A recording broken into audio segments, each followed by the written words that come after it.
there, I'm Chrissy, the mobile vet nurse, and today I just want to give you a quick rundown of the tools that we use on a day-to-day for our cat grooming. We're seeing a lot of clients that use all sorts of cool tools themselves, from hairbrushes and their own combs through to buying really expensive tools from pet shops that are useless for their cat type. So I just want to give you a breakdown on what to be using for the right tool for the right cat.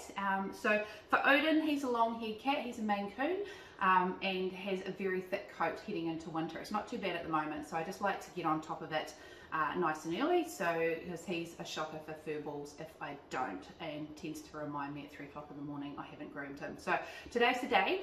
So what I find best for Oden, Oden's coat is the molting comb. So this is a long tooth comb. It's got short and longer teeth. The long teeth help get right to the base of his coat. So when you just run it down, it just picks out all that loose coat coming out and picks it up in the comb, and is less for him to ingest, in turn less mess around the house and less fur balls. So I do this probably once or twice a week with Oden and still get out a ton of fur every week. So yeah, you can see it's flying everywhere. So yeah, this is probably 3 or 4 days worth for him. And you can imagine all that heading into his belly. So this works really well for long-haired cats, and using them regularly is the key. Gets them used to it. I don't think Oden will ever love it, but you know, it's part of being handsome and long-haired. So yeah, running around underneath his bib. A lot of cats we find, you know, this is really long, so quite often we'll just have to trim it to avoid them having to do the long lick and having it stuck in their mouth. So that's a nice easy thing for us to do as well. So another good thing with a long-haired cat is, well, quite a few short-haired cats have issues as well, is just those small wee knots around their ears, around here, that turn into bigger knots. So if you see a wee knot around here, if you can't tease it out, just get like a flea comb, which this is, or like the kids' knit comb is exactly the same, but that is fantastic. You see that they're very fine. So yeah, and they're absolutely wonderful. Good boy. So yeah, I just run that around there. Good boy. Now, when his coat gets a little bit thicker in winter, I love these tools. They look pretty hardcore. So what this does is just go through his coats and thins it. So I don't know, I'll get them on the side. So it's just got wee claws there that just, you run it through. Basically, they've run these over balloons and haven't been able to pop them. So they look quite aggressive, but you can see how much of that comes out. Really nice and easy to use, and fantastic for long-haired cats. Not so much your shorter cats, because the claws in this tend to go through the thicker coat and tend to go over top of the smaller coats, the shorter coats. So more for a long-haired cat. Again, look at that. Hey, good stuff.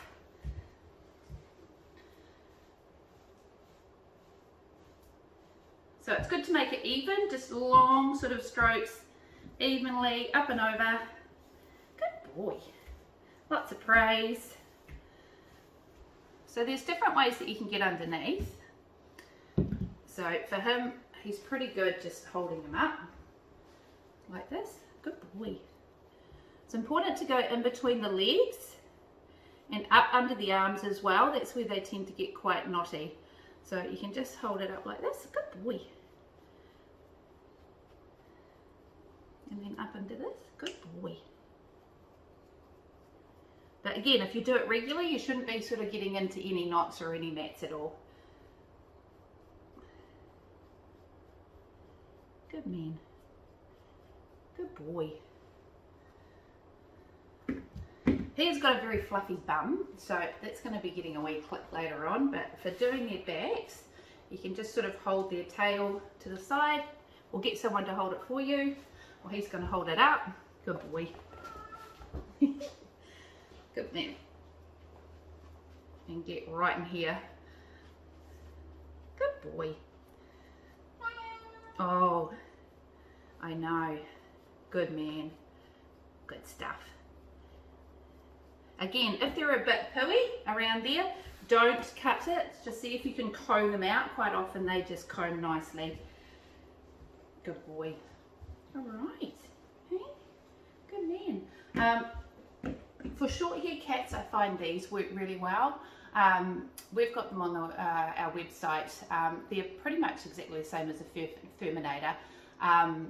And little spikes there that you run over your cat. Long hair, I don't find them quite as good.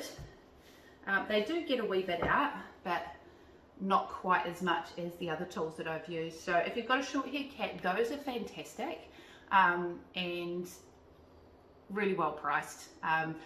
I think they're called like a Furminator, but these are a bit of a knockoff, work exactly the same way. So the other thing we use, nail clippers, fantastic. Some people use their own and it tends to work fine, that's cool. I just find that they blunt quite often and don't work quite as well. So we're just going to quickly do his nails while I'm here today. Good boy.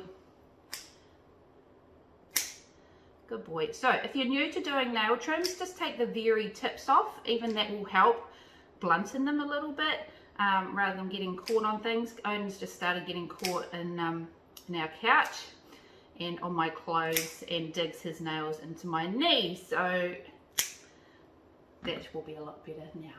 So if you've got any questions or any concerns about your pet, your cat's grooming, give us a yell and we can go through these options with you. But yeah, done good. You were so brave. Have a good day, guys.